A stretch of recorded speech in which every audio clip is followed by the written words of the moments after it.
బద్దలై ఈ విశ్వం మొత్తం ఏర్పడింది. ఇంకా విస్తరిస్తానే పోతుంది అనమాట. ఈ భావం భౌతిక రూపం తీసుకుంటుంది. చిక్కరైన బద్దలై ప్రపంచాన్ని మొత్తాన్ని, ఈ ప్రపంచం మొత్తం దళిత బాబు నిండిపోతే సత్యం.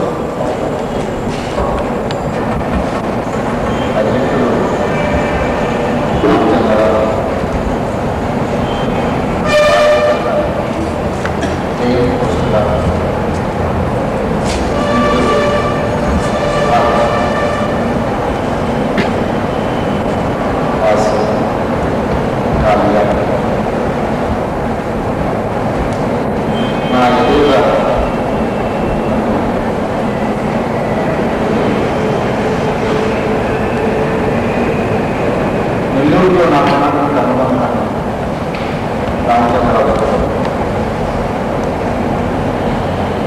నా ఉపన్యాసం మొదలుపెట్టు నేను మళ్ళీ ఈ ఊరిలో నా ఉపన్యాసం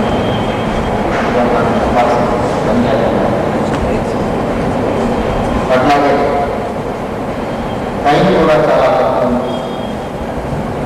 ఇప్పటికీ 9 గంటలైనా చాలా కూర్చుని ఉన్నాం. మిత్రులను చూసి నాకు చాలా సంతోషంగా ఉంది. అందుకని నేరుగా నేను నా ఉపన్యాసంలో నేను చెప్పాలనుకున్న విషయాన్ని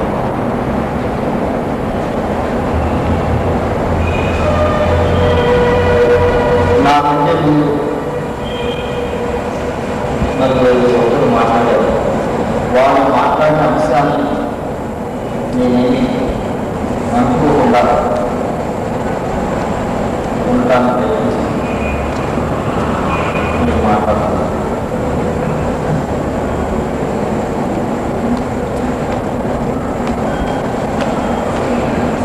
ఇక్కడ కూర్చున్న వాళ్ళందరికీ ఇంతకు ముందు వచ్చినటువంటి విప్లవ సాధించడంలో, అభ్యుదయ సాధించడంలో పరిచయం. నిజానికి ఇక్కడ కూర్చున్న వాళ్ళలో చాలామంది విప్లవోద్యమాల్లో కూడా పనిచేస్తున్నారు.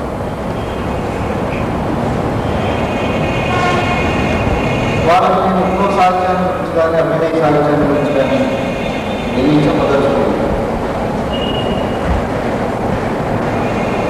అయితే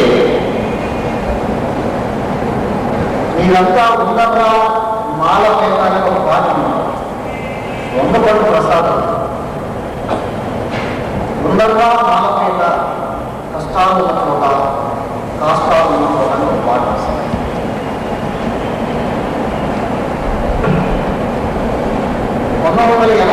ముందు రాశాడు ఆ పాటని. అప్పుడు అందరూ మార్చి పాడుతుండేవారు. విప్లవోద్యమాల్లో పనిచేసే చాలామంది, నేను కూడా విద్యార్థి సంఘాల్లో తిరిగేటప్పుడు, ఆర్ఎస్లో పనిచేసేటప్పుడు, పల్లెలకి క్యాంటీన్కి వెళ్ళినప్పుడు నేను పాటలు పాడుతుంటాను. ఉండర్రా మాలపేట అనే కానీ ఉండర్రా కూలిపేట అని మాట పాడేవారు.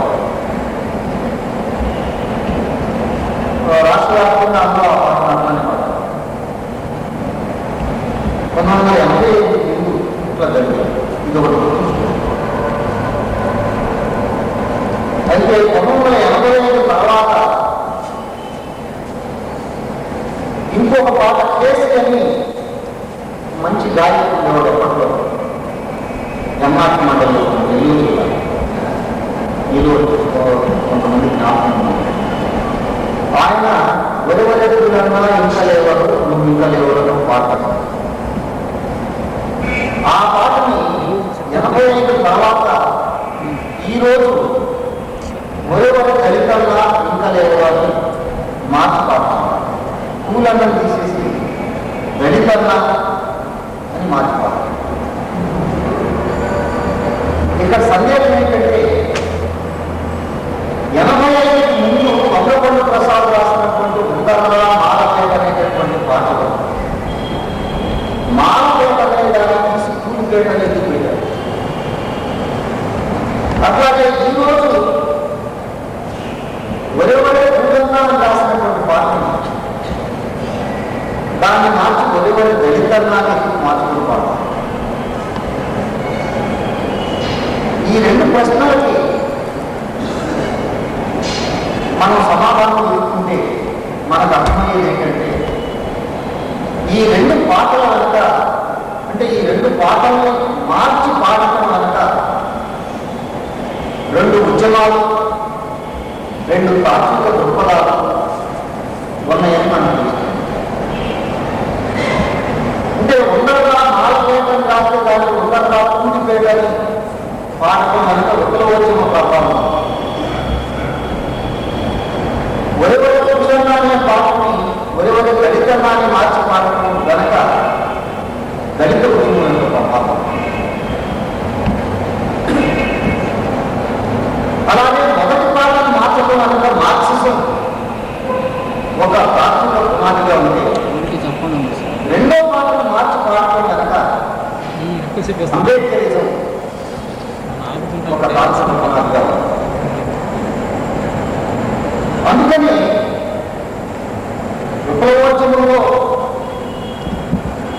విప్లవోద్యమానికి ఉండేటటువంటి అవకాశం, సమాజంలో ఉన్నటువంటి సమస్య కేవలం ఆర్థిక సమస్య. ఆర్థిక పరిస్థితే అన్నింటినీ నిర్ణయిస్తుంది. మనిషి తెల్లారేస్తే అవసరమైంది బియ్యం.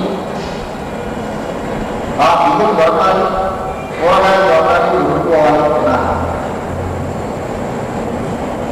ఈ ఆర్థిక సమస్య అనేది చాలా ముఖ్యం. ఆర్థికంగా పేదవాళ్ళు ఎవరైతే ఉన్నారో వాళ్ళందరూ ఏకమై తిరుగుబాటు చేసి సమాజాన్ని మార్చుకోవాల్సి ఉంటుంది అనేది విప్లవోద్యమ అవకాశం, అంతకు ముందున్న కమ్యూనిస్టు పార్టీల అవకాశం.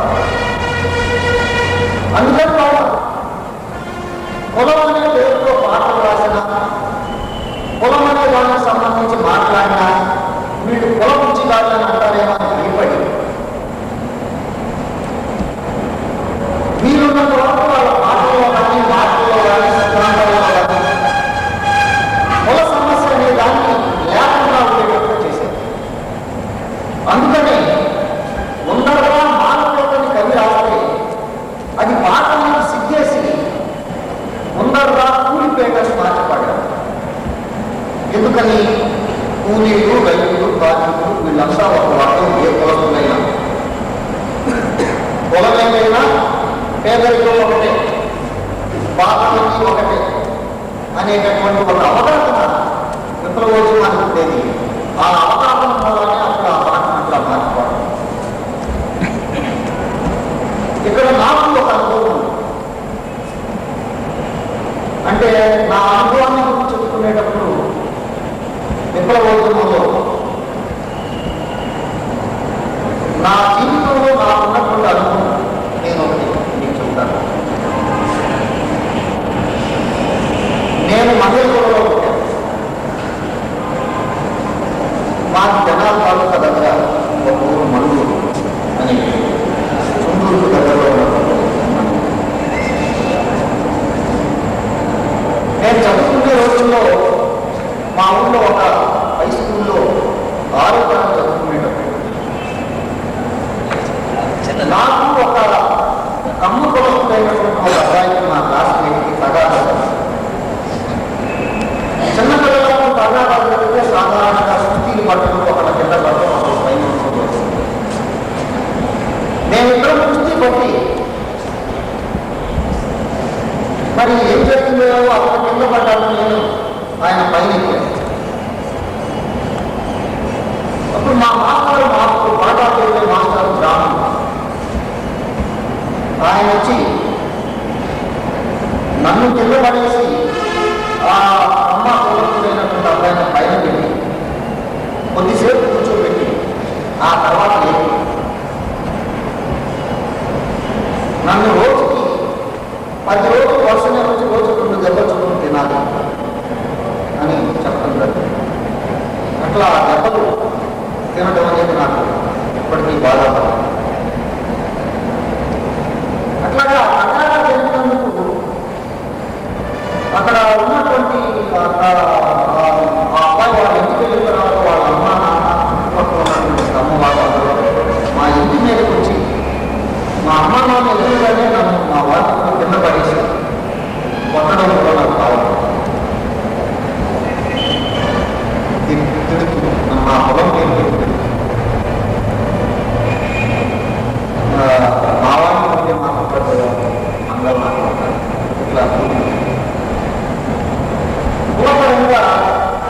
నేను ఎదుర్కొన్నటువంటి 4 బాధాలు పెద్ద అవమానం.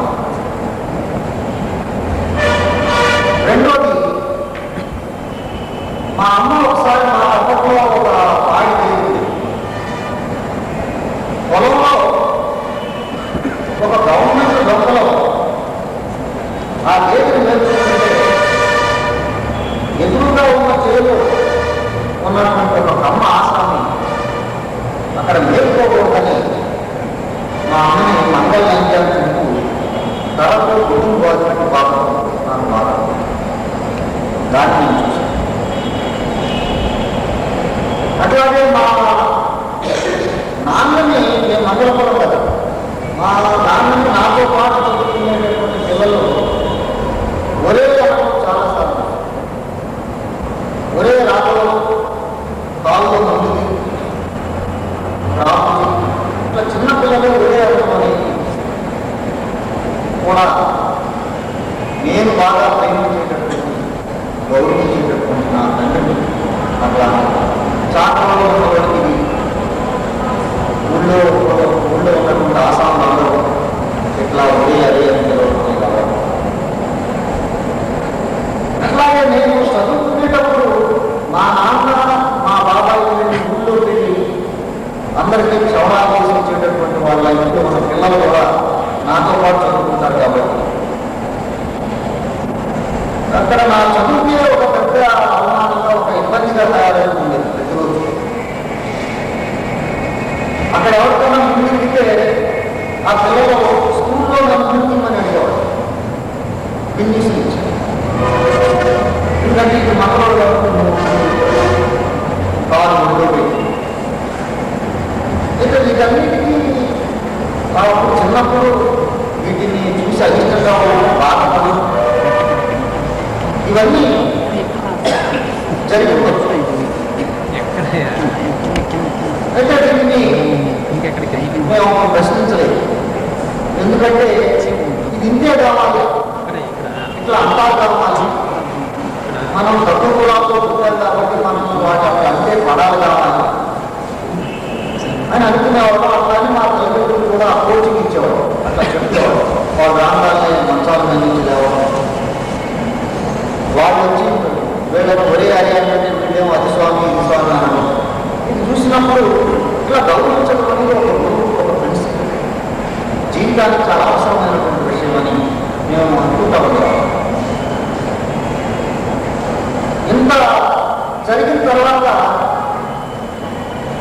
మేము చదువుకునే రోజుల్లో ఇంకా ఇంటర్మీడియట్, డిగ్రీ చదువుకునే రోజుల్లో కూడా మనిషి పేరు అడగడం, ఆ తర్వాత నుంచి పేరు అడగడం, ఆ తర్వాత రిజర్వేషన్గా అని అడగడం, రిజర్వేషన్లో బీసీఏ, ఎస్సీఏ, ఎస్టీఏ అని అడగడం, దాని ద్వారా కులాన్ని తెలుసుకోవడం. ఆ కులాన్ని తెలుసుకున్న తర్వాత అంతకుముందు నా పైన ఏ అభిప్రాయం అయితే ఉందో ఆ అభిప్రాయాన్ని తర్వాత మార్చుకోవడం, ఇలాంటివి కూడా కొంత అలవాటు. అయితే మేము విప్లవాలు సరే చదువుకునే రోజుల్లో మన పట్ల అట్రాక్ట్ ఆ ఉద్యమాల్లో చేరి పనిచేసే క్రమంలో నేను ఏ సమస్యలు అయితే చిన్నతనం నుంచి నేను పొందుతున్నానో వాటిని చదవడానికి నాకు చాలా సిద్ధంగా ఉండేది. ఎందుకంటే ఇవన్నీ చెబితే ఎక్కడ పొలబాగా అంటారు అనే భయం ఉండేది. అసలు ఇది సమస్యలే కాదు అని అనుకునేటట్లుగా మమ్మల్ని మాకు విప్లవోద్యమానికి సంబంధించినటువంటి మా అవగాహన అప్పుడు అట్లా ఉండేది. అంటే నాలాగా మంగళపురంలోనో, చాదపురంలోనో, లేకపోతే మానపురంలోనో, మాదిపురంలోనో, ఇంకా ఈ ఎరుకలు యానాపురాలు చాలా మందికి చిన్నప్పటి నుంచి పెద్ద అయ్యే వరకు, పెద్ద అయిన తర్వాత కూడా ఇలాంటి అవమానాలు రోజువారీ ఘటనల్లో బహుశా ఇప్పుడున్న చాలా మందికి ఇలాంటి అనుభవాలు ఉంటున్నాయి. అయితే వీళ్ళందరూ విప్లవోద్యమంలో పనిచేసేటప్పుడు కులపరంగా వీళ్ళు ఎదుర్కొన్నటువంటి ఏ వివక్ష వివక్ష నుంచి పల్లెత్తు మాట్లాడేవాడు కాదు. ఎందుకని మాట్లాడేవాడు కాదంటే విప్లవోద్యమాలు కులపరమైనటువంటి సమస్యల పట్ల ప్రత్యేక శ్రద్ధ ఉండేది కాదు. పైగా కులవాళ్ళని ఇంటికి చేస్తే కులవాళ్ళు అంటారు అని చెప్పి మనం వాటి గురించి మాట్లాడుకోదనేవాడు. అంటే మాకు తెలిసిన రియాలిటీని, మాకు తెలిసిన వాస్తవాన్ని మేము మర్చిపోవాల్సి వచ్చింది విప్లవోద్యమం. అంటే మేము మా జీవితాన్ని ఎట్లా మర్చిపోవాల్సినటువంటి పరిస్థితి ఏర్పడిందో వంగపల్లి ప్రసాద్ రాసినటువంటి పాటలో ఉండరా మాలపేట అనే మాటను మర్చిపోయి కూలిపేట అని దాన్ని చేసి పాడటం కూడా అట్లాగే సంభవించింది. జీవితాన్ని వర్గం అనే కళ్ళతో చూస్తుంది, ఆర్థిక పరిస్థితి అనేటటువంటి అవగాహనతో చూడటం వలన కులపరంగా మతపరంగా మనిషి ఎదుర్కొంటున్నటువంటి సమస్యల గురించి ప్రత్యేకంగా పట్టించుకుని వాటి మీద ప్రత్యేకంగా పోరాటాలు చేయాలనేటువంటి అవగాహన విప్లవోద్యమాలకు లేకపోవడం వలన ఆ విప్లవోద్యమ నేతృత్వంలో వచ్చినటువంటి సాహిత్యంలో కూడా ఆ అవగాహన లేకపోవడం, అంత ఆర్థిక సమస్యల గురించి రాయడం, ఆర్థిక పీడన నుంచి విముక్తుల గురించి పాడటం అనేది జరిగింది. అట్లా జరుగుతూ కులాల గురించి ఎవరైనా రాసినా దానికి ఆర్థిక విషయంగా మార్చి పాడటం కూడా జరిగింది. అందులో భాగంగానే వంగపల్లి ప్రసాద్ రాసిన ఊరి పేరు పెట్టేసి పాడటం. అంటే మనం విప్లవ సాహిత్యం కానీ అభ్యుదయ సాహిత్యం కానీ వాటి వెనకున్నటువంటి విప్లవోద్యమం కానీ లేదా జనరల్ మార్క్సిజం కానీ ఇండియన్ మార్క్సిజం, వీటి అవగాహన ఏంటంటే జీవితంలో అత్యధిక శాతంగా ఉన్నటువంటి వాస్తవికతని, అత్యధిక జనం ఏ రకమైన వాస్తవికతలో ఏ దేశంలో బతుకుతున్నారో ఆ వాస్తవికతని అర్థం చేసుకోవడంలో అంటే వీళ్ళు సగం జీవితాన్ని వదిలిపెట్టారు, పైగా జీవితాన్ని కాల్పనీకరించారు, రొమాంటిసైజ్ చేశారు. ఇండియన్ మార్క్సిజం ఇండియన్ వాస్తవికతని రొమాంటిసైజ్ చేశారు. అందుకనే ఇండియన్ కమ్యూనిస్ట్ పార్టీలో కానీ విప్లవోద్యమాల్లో కానీ చేరిన దళితులు, కులం చేత పీడించబడే వాళ్ళు కూడా వాళ్ళ కుల సమస్యను వదిలేసి కుల సమస్యను దృష్టిలో ఉంచుకొని కాకుండా పేదరికాన్ని మాత్రమే దృష్టిలో ఉంచుకొని ఉద్యమంలో వచ్చి ఆ రకమైన సమస్యల కోసమే కొట్టాడారు తప్ప కుల సమస్య మీద తారసిల్లి దళితులు కానీ బీసీలు కానీ కొట్లాడేటటువంటి ఒక ప్రయత్నం జరగలేదు. దాని కారణం ఇండియన్ మార్క్సిజం యొక్క అవగాహనలో, లేకపోతే ఇండియన్ మార్క్సిజం అనేది బ్రాహ్మణుల నోట్లో నుంచి వచ్చింది కాబట్టి బ్రాహ్మణుల చేతుల్లో నుంచి ఇండియన్ మార్క్సిజం ఇక్కడ ఉన్న ప్రజలకి వెలుగులు అందింది కాబట్టి ఆ బ్రాహ్మణులకు కుల సమస్య అంటే ఎందులో వాళ్ళకి అసలు ఎక్కడో తెలియదు. వాళ్ళకి తెలిసిందల్లా కళ్ళెదురు కనపడేటటువంటి ఇంకో పేదరికం మార్క్సిజం కూడా అదే జరుగుతుంది కాబట్టి దాన్నే వాళ్ళ సమస్యగా చేసుకుంటున్నారు. లేకపోతే వాళ్ళకి తెలిసినా కూడా ఈ కుల సమస్యను పట్టించుకుంటే కుల సమస్యతో ఎవరైతే ఇబ్బంది పడుతున్నారో వాళ్ళు హీరోలు అయ్యేటటువంటి పరిస్థితి ఉంది, వాళ్ళు హీరోలు అయితే మనం కిందకు వచ్చేటటువంటి పరిస్థితి ఉంది కనుక దీన్ని దాటవేయాలి అనేటటువంటి అవగాహన.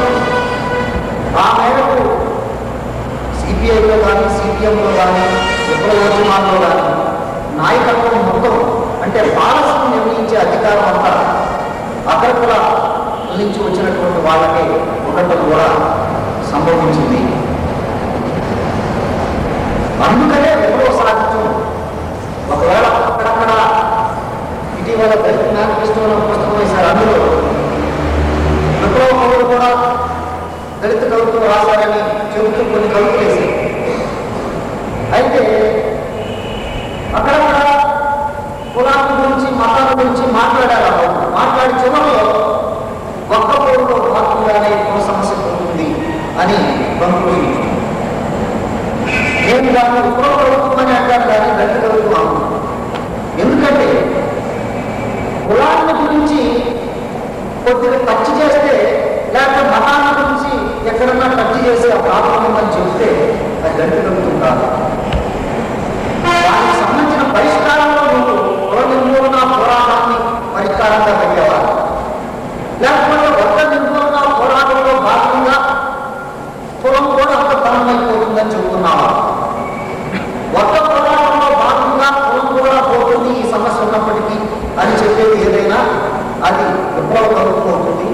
లేకపోతే అప్పుడే కలుగుతుంది తప్ప దళిత కలుగుతుంది కాదు. అట్లా కాకుండా కుల నిర్మూలన పోరాటం ప్రత్యేకంగా జరగాలి. అది ఇక్కడ చాలా ప్రధానం. కుల నిర్మూలన జరగకుండా వర్గ నిర్మూలన జరగదు అనేటటువంటి అవగాహనతో వచ్చేటటువంటి కవిత్వం దళిత కవిత్వం. అది అలాంటి కవిత్వం 1985 తర్వాత మనకు అనుభవం. అందుకనే 1985 తర్వాత కేసీ రాసినటువంటి అంతకుముందు రాసినటువంటి ఒరే పూలంగా అనే పాటను ఒరే దళితంగా ఇంకా లేదని మార్చిపోతున్నాం. అంటే మాలపేట అనే దాన్ని కూడిపెట్టి కనుక ప్రవచనం ఉంటే పూలను దళితంగా చేయడం కనుక దళితోద్యమం అంబేద్కర్ అనేవి ఉన్నాయి. అసలు జీవితాన్ని చూసే పద్ధతే మారింది. జీవితాన్ని అర్థం చేసుకునే పద్ధతే 1985 నుంచి పూర్తిగా సమూలంగా మారేటటువంటి పరిస్థితి ఒకటి వచ్చింది. అంతకుముందు మనుషుల్ని పేదవాళ్ళ ధనికుల అని చూసే పరిస్థితి ఉంటే ఆ తర్వాత వీళ్ళు పేదవాళ్ళైనా ధనికులైనా వీళ్ళు తక్కువ కులాలు పడేటటువంటి కులాల్లో ఉన్నారా, ఎక్కువ కులాల్లో పడేటటువంటి కులాల్లో ఉన్నారు.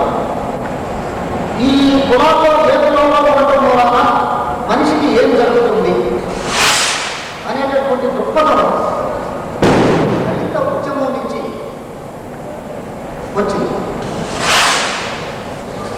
అంటే నేను ఇక్కడ 1-2 చిన్న ఉదాహరణలు ఇస్తాను.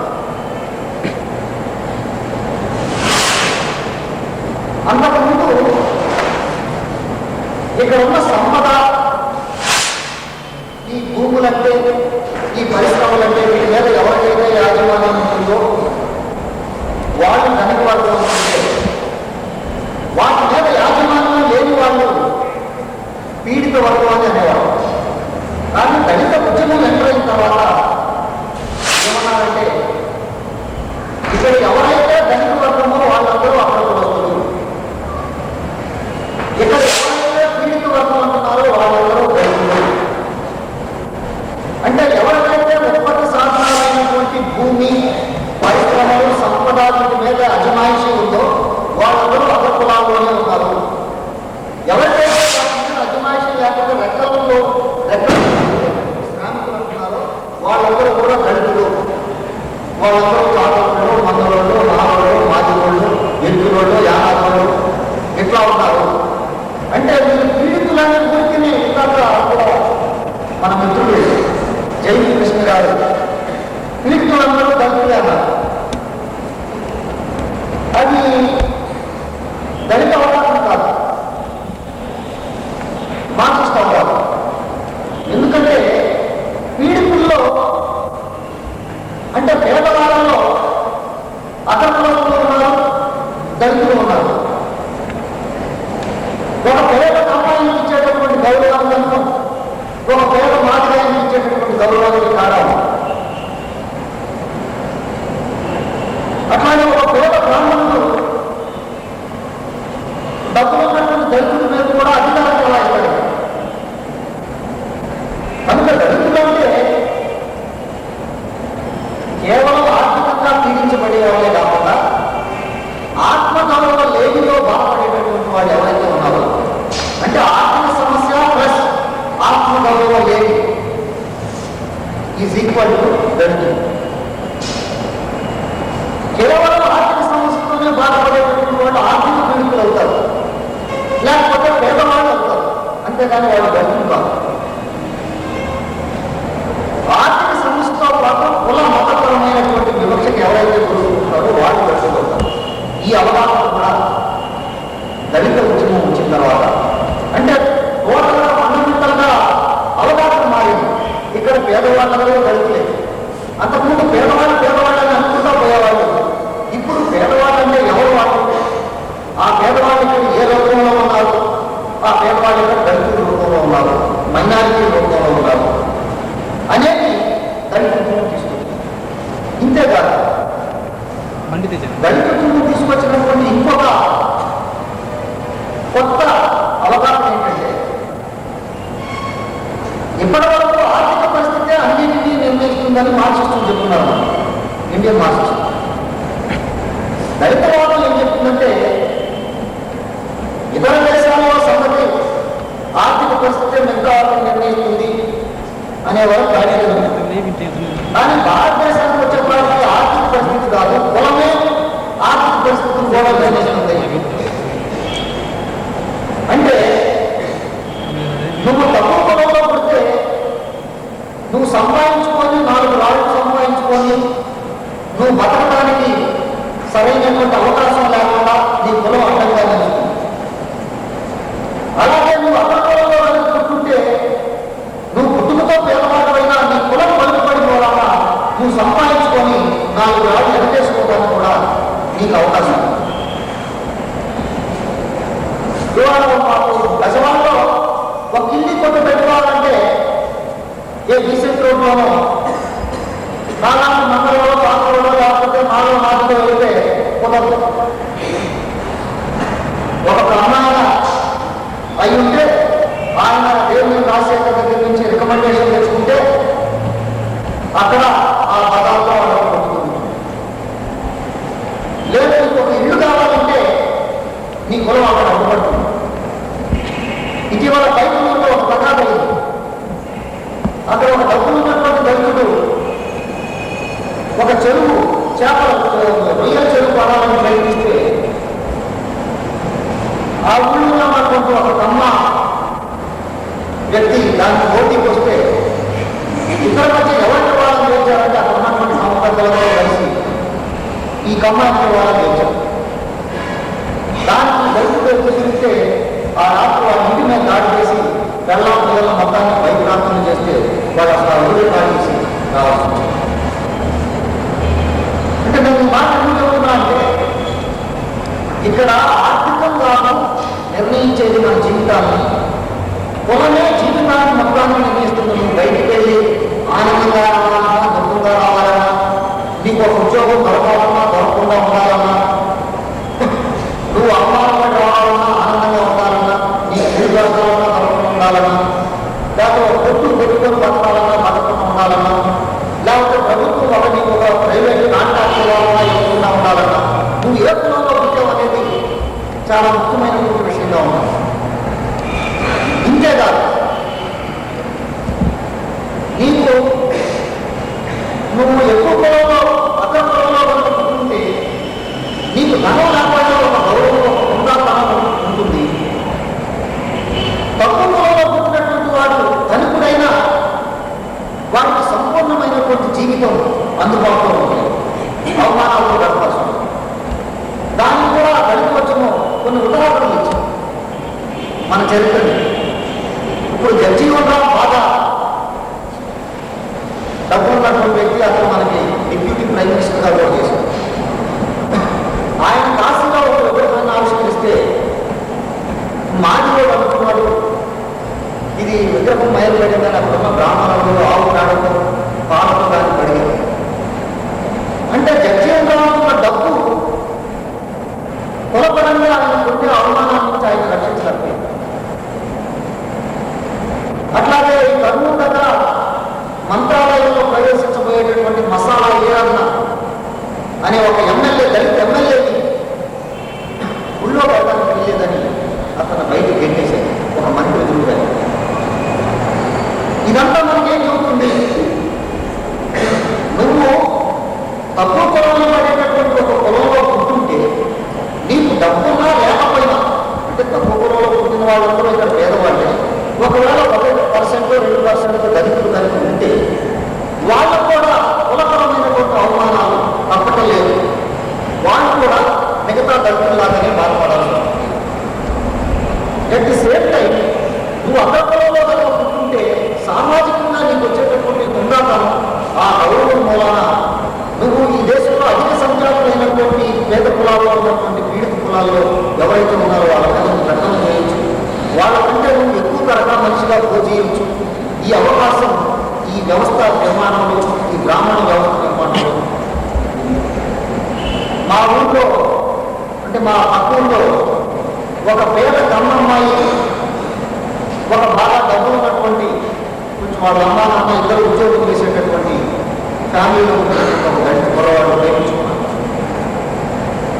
అక్కడ వాళ్ళు పెళ్లి చేసుకొని అక్కడ ఉండటం చాలా ఇబ్బందికరంగా ఉంటే అక్కడ ఉండలేమని చెప్పి వాళ్ళు లేచిపోతారు. మన వాడి భాష ఏవో ఊరు వెళ్తారు. అయితే ఒక 2 నెలల తర్వాత ఆ అమ్మాయి ఒకటే ఇంటికి తిరిగి వచ్చింది. ఈ దళిత కుర్రవాడు మాత్రం ఇంటికి రాలేదు. కారణం ఏంటని కొద్దిగా రీజన్ కనుక్కోవడానికి ప్రయత్నిస్తే ఈ కమ్మ అమ్మాయి తండ్రి చాలా పేదవాడు. అతను దిగులు పడి అన్నం కూడా మానుకొని బాధపడుతుంటే రోడ్డు కమ్మ కొరకు వెళ్ళి ఏదిగా ఏమిటి ఏడుతున్నావు ఏంటని అడిగితే ఒక మానవుడంటే లేచలేదు మా అమ్మాయి, ఇది నాకు చాలా బాధగా ఉంది. ఏ కమ్మడంతోనో ఏ రెడ్డెవరితో లేచగా నాకు లేచంటే కాదు మానవుడమంటే వెళ్ళిందని బాధపడుతుంటే ఓటు కమ్మకులకు 40,000 రూపాయలు వేసుకొని డబ్బులు పోటీ చేసి ఉండాలని ఆ పొలాన్ని చంపేశారు. అప్పుడు ఆ అమ్మాయి ఒంటరిగా అయింది. అంటే డబ్బులు ఉన్నటువంటి పొలంలో డబ్బులు ఉన్నటువంటి కుటుంబంలో పుట్టినప్పటికీ కూడా నువ్వు దళితుడు వైదనుకుంటే నీకు ఈ సమాజం రక్షణ ఉండదు. నిన్ను చంపినా నరికినా నీ మీద దున్నేసినా దేవాలయంలో వెళ్ళినందుకు కర్ణాటక రాష్ట్రంలో లాగా నీ చేత పెట్ట తినిపించినా ఇక్కడ ఏమి శిక్ష లేదు. ఇది మనుధర్మ శాస్త్రం ద్వారా నెలకొల్పబడినటువంటి ఆ వ్యవస్థలో సూత్రులు కులాలుగా గుర్తించబడటం ద్వారా ఉన్నటువంటి కుల వ్యవస్థ, దాన్ని కాపాడేటటువంటి వ్యవస్థ పటిష్టంగా ఉండటం వలన ఇట్లా ఉంది అని తొలిసారి దళిత వారు దీన్ని ముందుకు పెట్టడం. అంటే ముందు అంబేద్కర్ కమ్యూనిస్టులో ప్రశ్నేశాడు, శ్రమజీవులంతా ఏదైతే విప్లవం వచ్చేస్తున్నట్టున్నారు మీరు, కానీ ఇక్కడ శ్రమజీవులంతా చీలిపోతున్నారు లక్షల కులాలుగా. ఒక పేద కార్మికుడు రెండో పేద కార్మికుడికి సరైన గౌరవం అంటే తన కులస్తుడైతేనే ఇస్తున్నాడు.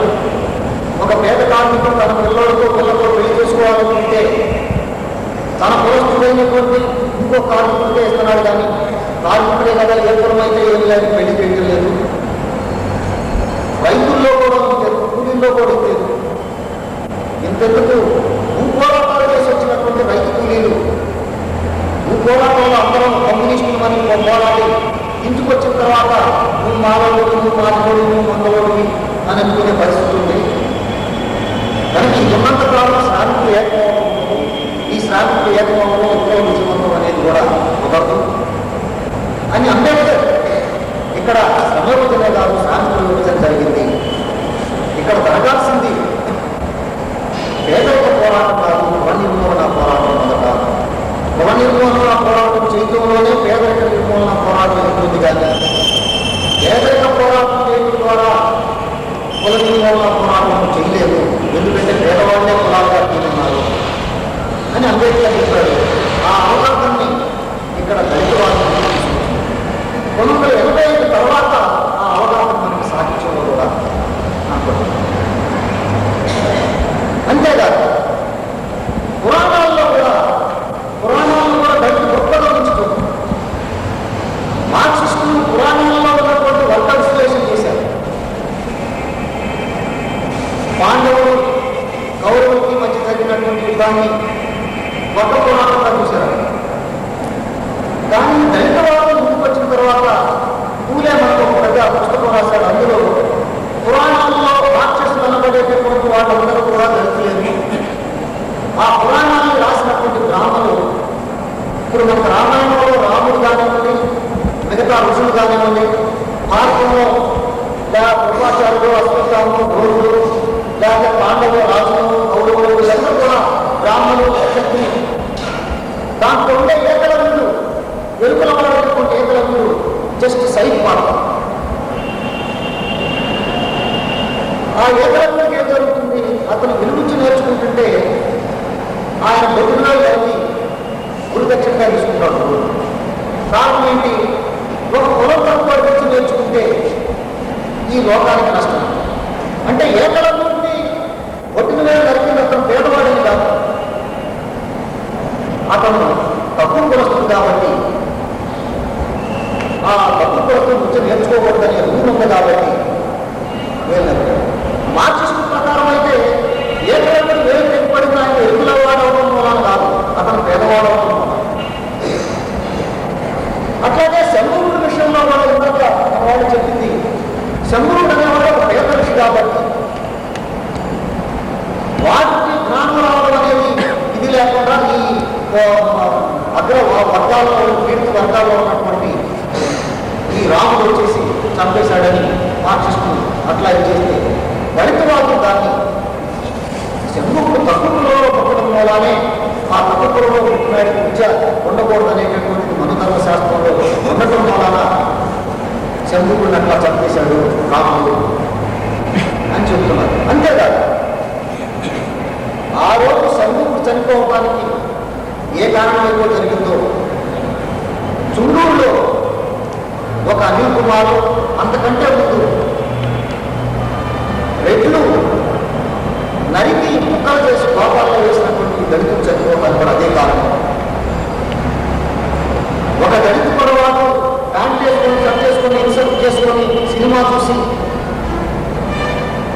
చక్కగా చదువుకొని ఉద్యోగాలు చేసుకోవడం అనేది ఇష్టం లేకుండా ఎట్లయితే ఆనాడు శంభుడు జ్ఞానం కోసం ప్రయత్నించాడు, ఈనాడు జ్ఞానాన్ని తెచ్చుకొని నీకంటే ఉండాలని నేను బతకాలని అనే పరిస్థితి దళిత పొరపాటు రావడం వలన అది చూడలేక దానికి ఏదో ప్రకారాలు వాడు కాదు తన్నాడని వంక పెట్టి కనుక మన ఆడవాళ్ళని చిత్రవత్ చేశాడని వంకలు పెట్టి ప్రకారాలు పెట్టుకొని ఆ ప్రకారాల ద్వారా దళితులను అక్కడ చంపడం ఏకలవ్యుడు ఎట్లయితే విలువించి నేర్చుకుంటుంటే చంపారో అట్లానే సువార్తమ్మ కారం చెరువులో తమ చెరువులో బాధిత చెరువులో ఆదివారం మంచినీళ్ళు కూర్చుని చెరువులో పశువుల్ని దించబోతుంటే పశువులు ఎట్లా దించుతావయా మనుషులు తాగేటటువంటి జీవాలు అని అడిగినందుకు ఆ అమ్మమ్మ స్వామి చర్ణాకుల్లో పట్టబోతే ఆమె మంచినీళ్ళు బిందెని అడ్డం పెట్టి మంచినీళ్ళ బిందెని అడ్డం పెట్టడం అనేది తక్కువైపోయింది. మంచినీళ్ళ బిందెని అడ్డం పెట్టడం అంటే ఏంటి? వాయిదం తీసుకోవడం, అట్లా చేయకూడదు, తప్పు కులాలన్నా చేయకూడదని రూల్ మనుధర్మ శాస్త్రం. వాళ్ళు ఆయుధాలు పట్టుకోకూడదు, వాళ్ళు ఎదురు తిరగకూడదు, బ్రాహ్మణులు శత్రువులు చెప్పిన మాటలే వినాలి. ఈ స్కీమ్ ప్రకారం జరిగింది. ఆమె అట్లా చేసినందుకు ఆ మరుసటి రోజే అక్కడ ఆ 7 దళితుల తలలు తెగిపడ్డారు. ఆడవాళ్ళు కూడా పక్కకి వచ్చారు, పిల్లల్ని కూడా వాళ్ళు చూసి నరికారు. ఇట్లా జరిగింది. కనుక దళితవాదం అసలు మొత్తం మన జీవితాన్ని చూసే ఒక పద్ధతి, ఒక కొత్త పద్ధతి. అంతకు ముందు అమల్లో ఉన్నటువంటి మార్క్సిస్ట్ పద్ధతి ఏదైతే ఉందో లైఫ్ చూసే పద్ధతి, దానికి పూర్తి భిన్నమైనటువంటి పద్ధతి. అంతకుముందు ఆర్థిక కోణం నుంచి వర్గ కోణం నుంచి వాళ్ళు చూస్తే ఇప్పుడు జీవితాన్ని కులం కోణం నుంచి చూసేటటువంటి ప్రయత్నం దళితవాదం చేస్తుంది. దళిత ఫిలాసఫీ అనేది మొత్తం పురాణాలు కానీ మన రోజువారీ జీవితంలో జరిగేటటువంటి అంశాలు కానీ ఆర్థికేతర వర్గేతర కోణం నుంచి చూడటం అనేటువంటి ఒక పద్ధతిని అలవాటు చేసింది. ఆ పద్ధతిని అలవాటు చేసింది కాబట్టి దళిత సాహిత్యం అంటే కారంచేడు ఘటనతో ఎప్పుడైతే కారంచేడులో దళితుల ఘటన జరిగిందో స్టేట్ వైడ్గా ఉన్నటువంటి దళితులందరూ కారంచేడు చేరుకొని చీరాల క్యాంపు చేరుకొని అక్కడ వాళ్ళకి సపర్యలు చేస్తూ అప్పుడు ముఖ్యమంత్రిగా ఉన్నటువంటి ఎన్టీ రామారావు కళ్ళు తెచ్చినా కూడా ఎప్పుడైతే తిరస్కరించి ఇక మనం ఇట్లా ఉంటే లాభం లేదని ఏకంగా ఉండాలని దళిత మహాసభ అనేది ఎప్పుడైతే ఏర్పడిందో, దళిత మహాసభ నాయకత్వంలో ఒక దళిత ఉద్యమం ఎప్పుడైతే మొదలైందో, జీవితాన్ని మొత్తాన్ని కొత్తగా చూసే పద్ధతి ఎప్పుడైతే మొదలైందో అప్పటి నుంచి సాహిత్యంలో కూడా ఒక కొత్త పద్ధతి, జీవితాన్ని చిత్రించేటటువంటి ఒక కొత్త పద్ధతి సాహిత్యంలో కవిత్వంలో వచ్చింది. ఆ ప్రభావం వల్లనే అప్పుడెప్పుడో ఒరే కూడన్నా అని కేసీ మాట్లాడితే దాన్ని ఒరే దళితంగానే విప్లవోద్యమమో లేకపోతే అభ్యుదయ కలుగుతుందో మనిషిని గురించే చెప్పారు వాళ్ళు. కాకపోతే వాళ్ళు మనిషి అస్థిపంజరాన్ని ఉంచారు. దళిత కలుగును ఆ అస్థిపంజరానికి నెత్తుడిని కండలించారు. వాస్తవికతకి సంబంధించినటువంటి అస్థిపంజరాన్ని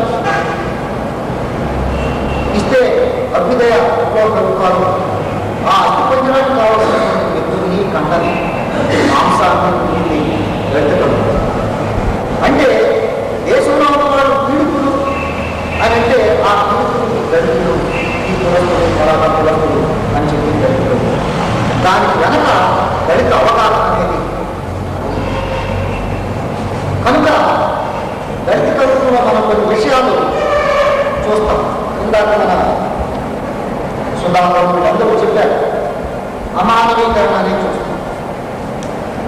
అంటే తరతరాలుగా దళితులు ఎట్లా దోచుకోబడ్డారు, ఎట్లా హక్కులకు దూరమయ్యారు, అంటరాత్మనానికి ఎట్లా గురయ్యారు, ఎట్లా దాడులకు గురయ్యారు అనేటటువంటి దాన్ని దళిత వాళ్ళు చెప్పినట్టుగానే ఆ నేపథ్యం నుంచి దళిత కవులు కూడా చెబుతూ వచ్చారు. ఈ చిత్రంలో ముందు తొలి కవిత ఎత్తుటి ప్రశ్నలో ఉదాహరణ చేసుకుంటారు. దళిత జీవితం ఎట్లా అమానీకరించబడింది అనే వారిని చదివి వినిపిస్తారు.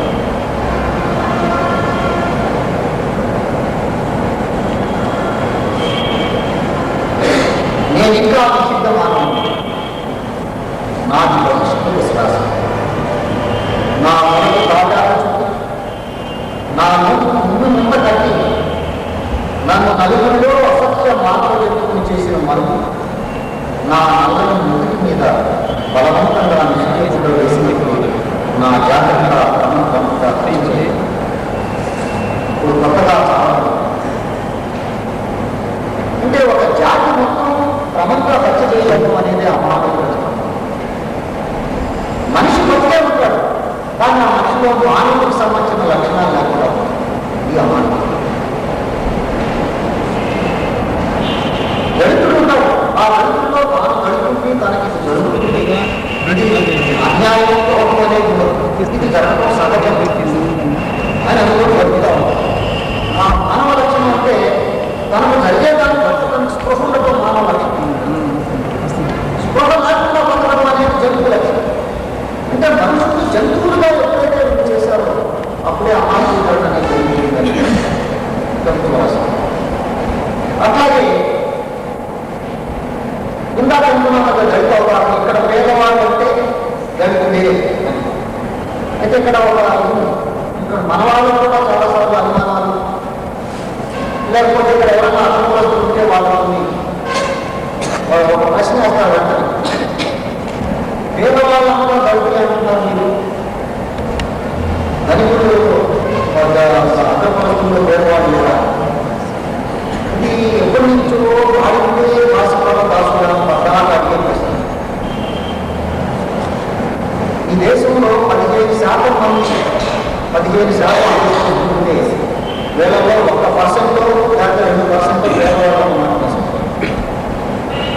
కానీ ఈ దేశంలో 85% మందిగా ఉన్నటువంటి దళితుల్లో ఒక 2% మంది దళితులు అన్నమాట. వీటి రెండింటినీ చూపించి నువ్వు మొత్తం వాస్తవికతను మినహాయించలేదు. ఈ రెండు మినహాయింపు ఒక విభజన చేసేటప్పుడు నువ్వు మినహాయింపులు అనే ఆ విభజనలో ఉండవు. ఇక్కడ కూర్చున్నాళ్ళలో 100 మంది ఉంటే 100 మందిలో 90 మంది ఎల్లకాలంలో ఉన్నారు. అందరూ ఎల్లగానే ఉన్నారా అంటే మిగతా 10 మంది నల్లగా లేరని కాదు. అట్లాగే దళితులలో పేదవాళ్ళు అంటే దళితుల్లో ఒకటి అలా దళితులు లేరని కాదు. అగ్రకులందరూ దళితులు అంటే వాళ్ళలో ఒకటి వాళ్ళ పేదలు లేరని కాదు.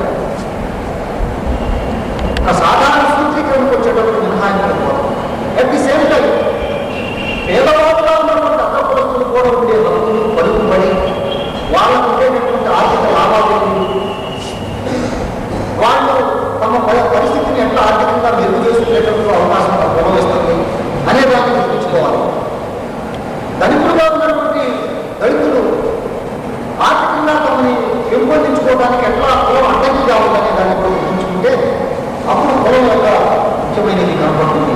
ఆ దీంతో కవులు రాసిన గడుపు లేక శ్రామికులని మానవాళ్ళ నుంచి మాదిక వాళ్ళ నుంచి చేతులు రాలిపడినప్పుడే ఇక్కడ గట్టు గుర్తించాలి, ఈ చెట్లు గుర్తించాయని అంటే ఇక్కడ శ్రమ చేసేది ఎవరో వాళ్ళే అంటారని వాళ్ళు, ఎవరైతే పేదవాళ్ళో వాళ్ళే ఆత్మగౌరవ ఏమిటో బాధపడుతున్నారు. ఇక్కడ ఆత్మగౌరవ సమస్యకు ఆర్థిక సమస్యకి గ్యాప్ లేదు అనేటటువంటి ఒక కొత్త దళిత అవగాహన అనేది ఈ దళిత కవిత్వంలో కనపడుతుంది. ఇది నిజానికి మొత్తం దేశానికే జీవితాన్ని చూడటానికి ఒక కొత్త పద్ధతిని ఇచ్చినట్టు, మొత్తం కవిత్వానికి ఒక కొత్త పద్ధతిని పద్ధతిగా ఇస్తూ ఈ పద్ధతితో జీవితాన్ని ఎట్లా చూస్తూ అక్కడ వస్తూ రాసిన ఆ దళిత కవిత్వం అనడానికి మాత్రమే అర్థం. ఏదో ఒక పెద్ద కవిత రాసంలో ఎక్కడో పొలం మాత్రమే 2 మాటలు పెట్టి దళిత కవిత్వం ఇందాక దళితులు రాస్తే దళిత కవిత్వం ఏంటంటున్నారు, దళితుల గురించి రాస్తే కూడా దళిత కవిత్వం కదా. దళితుల గురించి ఎవరన్నా దళితులు కాని వాళ్ళు సానుభూతితో రాస్తే దళిత సానుభూతి కవిత్వం అయింది, లేకపోతే దళిత చైతన్య కవిత్వం, అంతేగానే దళిత కవిత్వం కాదు. దళితులు తమని గురించి తమ కోసం రాసుకునేటటువంటి కవిత్వమే దళిత కవిత్వం. దళితుల గురించి అక్కడ వరకు ఎప్పుడు రాస్తారంటే దళితులు తమ అనుభవం నుంచి తమ సొంత జీవితాల గురించి రాస్తారు కాబట్టి దళితులు. అయితే ఒక రెండవ వర్గంలో దళితుల గురించి ఉన్న సమాచారంతో రాస్తారు, లేకపోతే దళిత జీవితాన్ని గురించి తనకు వచ్చిన చైతన్యంతో రాస్తారు. అందుకనే దళిత చైతన్య కవిత్వం, లేకపోతే దళిత సానుభూతి కవిత్వం. అంటే స్వానుభవంలో రాసే కవిత్వం లేదు, సహానుభవంలో రాసే కవిత్వం లేదు. రెండింటినీ ఒకే దాన్ని బట్టి 2 దళిత కవిత్వాలంటే ఎట్లా ఉంటుంది. అందుకే బిఎస్ రావు చాలా మంచి పాయింట్ అంటారు. ఎలాంటి కనేటప్పుడు బాధపడే ఆవేదనను ఆమె ఆవేదనను చూసి భర్తపడే ఆవేదనకి తేడా ఉంటుంది కదా. బాధపడే ఆవేదననే భర్త పొందలేదు. భార్య పట్ల తమకున్న ప్రేమ సానుభూతి ద్వారా వచ్చేటటువంటి ఆవేదన తను చెప్తాడు, ఆ రిలేషన్ ద్వారా వచ్చాడు. అంతేగాని శారీరకంగా ఆమె పొందే వ్యక్తి తనకు తెలియదు. అంతే ముందు పుచ్చుకున్నాకే వ్యక్తి తెలుస్తుంది. కొత్త చెత్త ఎవరైతే పుచ్చుకుంటారో వారికి అది పుడితే ఆ చెట్టు తెలిస్తే ఎట్లా ఉంటుందో అర్థమవుతుంది. ఏనాడు కొత్త చెట్టు పెట్టుకోకుండా ఆ ఎక్కడికి ఉంటుందో తెలిసే అవకాశం లేదు. అందుకే దళితుల గురించి రాసినంత మాత్రాన దళిత కవిత్వం కాదు. పైగా దళిత అభివ్యక్తి ఉన్నారు కదా. దళితుల గురించి రాసిన కవిత్వంలో ఆ దళిత భాష, ఆ రకమైన యాస, పొల విద్యల ద్వారా వాళ్ళకి అర్థమైనటువంటి ప్రత్యేక సంస్కృతి, ఇవన్నీ ఉచితంగా ఉంటాయి. అప్పుడే ఆ దళితత్వానికి సంబంధించిన సజీవత వస్తుంది. దళితులు రాసే దాంట్లోనే దళితత్వం అనేది ఉంటుంది. అగ్రకులంతో రాసే దాంట్లో అగ్రకులంతో అనేది ఉంటుంది. కుల సమస్య ఉన్నది దళితత్వం లేకుండా.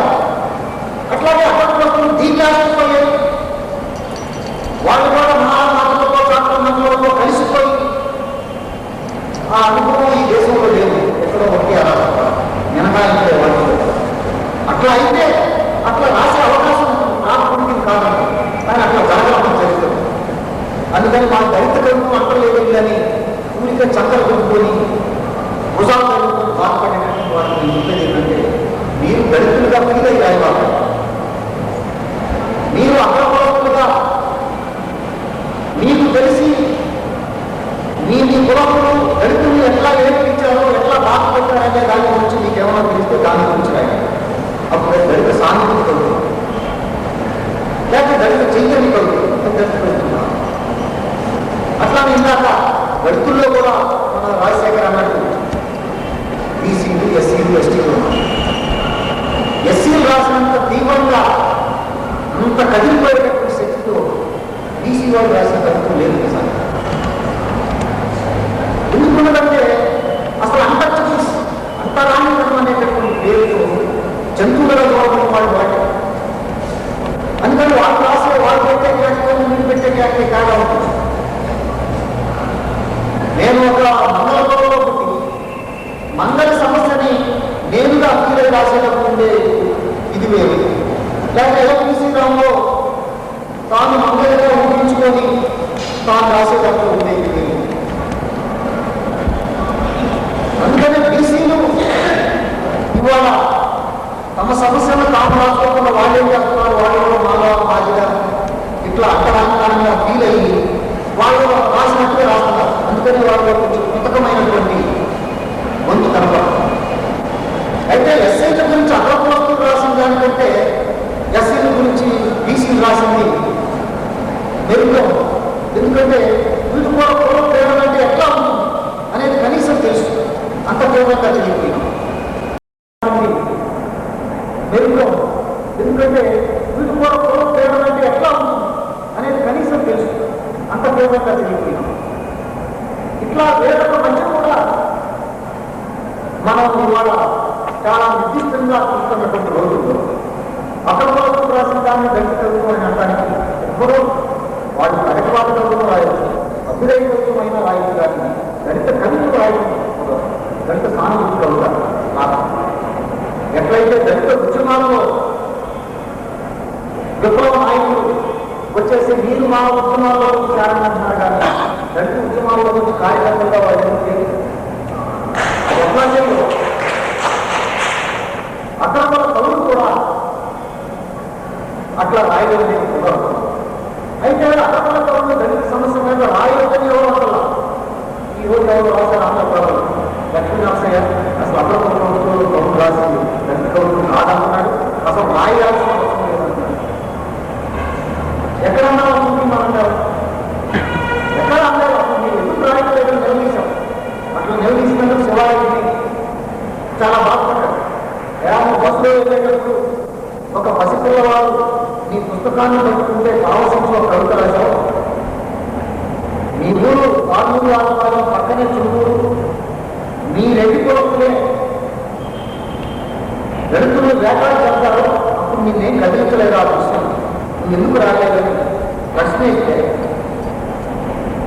చాలా బాధపడిపోయి వాళ్ళు ఏదో సమాధానం. నేను ఇప్పటికీ అడుగుతున్నాను శివారెడ్డిని, చున్నూరులో హత్య చేసినటువంటి రెడ్డుల్ని పిలుచు వాళ్ళ మీద దాడి చేసి చదువుతామన్నా నమ్ముంటే ఒక కవిత రాయి. లేకపోతే ఒక కమ్మకంలో చూసినటువంటి ఒక ఉద్యోగం ఒక ట్రిపుల్ మోసుకోవడం నేను పెద్ద పుట్టిందని చెప్తున్నాడు. అమ్మ వాళ్ళని పేరు పెట్టి ఒక వ్యాసం రాయడం విప్లవాదమై కనుక దీనికి సిద్ధపడకుండా ఏదైతే రాష్ట్రం దళితులను జోకొట్టి వాళ్ళకు నాయకులుగా పోటీ పెట్టడానికి మేము జరుగుతూ ఉంటాం. అందుకే నేను ఈ పుస్తకంలో ఎస్సీలు బీసీలు ఎస్టీలు కొంతమంది మైనారిటీలు రాసినటువంటి కార్యక్రమాన్ని వేసి అదే దళిత అనుకుంటాం. మీరు అగ్రకుల రాష్ట్రం ఎందుకు వేయలేదంటే అయ్యో మీరు 2-3 కవితలు రాసేసి వీటిలోకి వచ్చి మేము కూడా చూస్తూ ఉన్నామని ఇక్కడ కూడా బతుకుతున్నాం ఐడెంటిటీ లేకుండా వెళ్ళంట.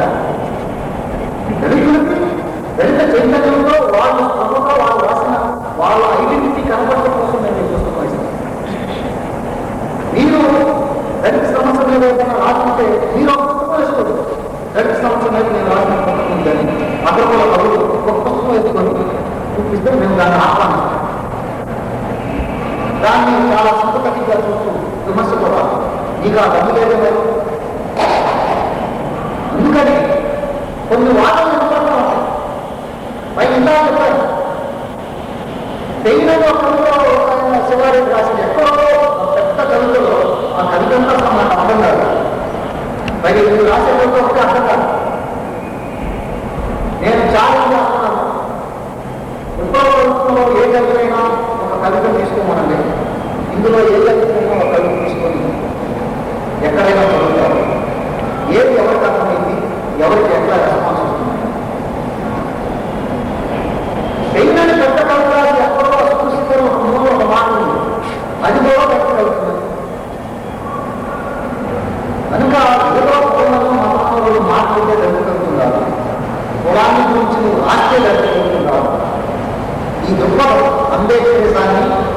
తాత్విక పునాదిగా ఒప్పుకుంటావా? కుల నిర్మూలన పోరాటమే ఇక్కడ ప్రధానంగా జరగాలి.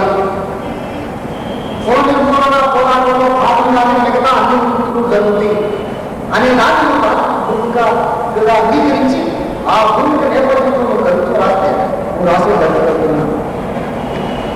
నువ్వు అంబేద్కర్ నేను స్కూల్ అంటావు, ఆయన అప్పు చేసాడు, ఇటు చేసాడంటావు, పొలిమే ఉంటాయంటావు, కీర్తి కోసం ఒక అభిప్రాయంతో దాన్ని జరుగుతుంది. కనుక ఇన్ని రకాలుగా ఇవాళ విప్లవంలో ఉన్నటువంటి నాయకులు దళితోత్సవం పైన ఏ రకంగా దాడులు రాస్తున్నారో ఇంటలెక్చువల్గా వీళ్ళు మూర్ఖులని, వీళ్ళు దేశద్రోహులని, వీళ్ళు దళితుల్ని మళ్ళీ ఇంకొకసారి ఉంచుకున్నారని ఎట్లా అంటున్నారు.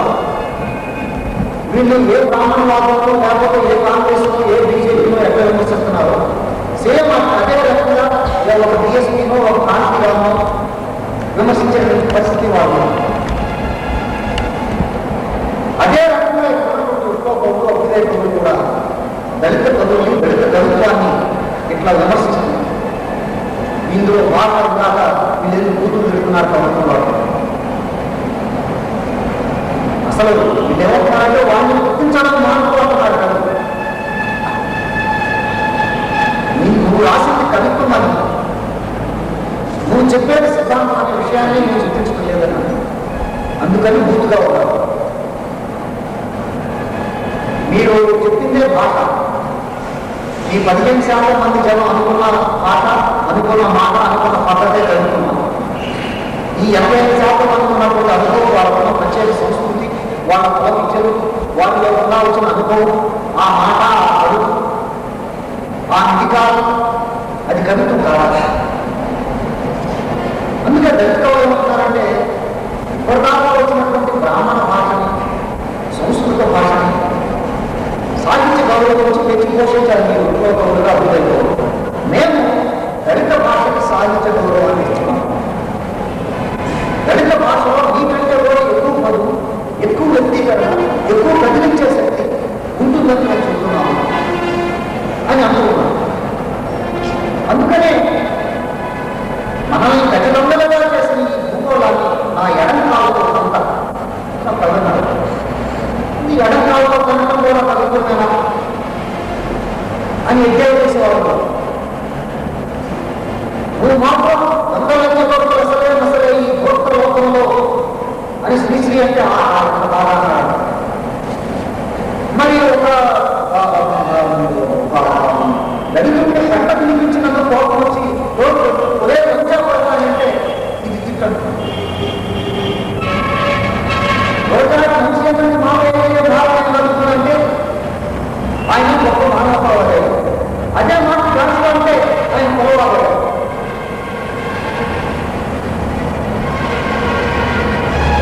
అంత కవిత్వాన్ని ఎవరు ఏ దృష్టితో చెప్తున్నారనే చాలా దళిత కవిత్వాన్ని కవిత్వం కాదని ఎవరున్నారంటే అక్కడ దళితులంలో 85% మంది కవిత్వం ఒప్పుకునేదాన్ని మీ 40 కవిత్వం కాదంటే కాకుండా పోతున్నారు. 85% మంది ఆశీర్వాదంగా భావించిన ఒక గొప్ప ఉద్యమం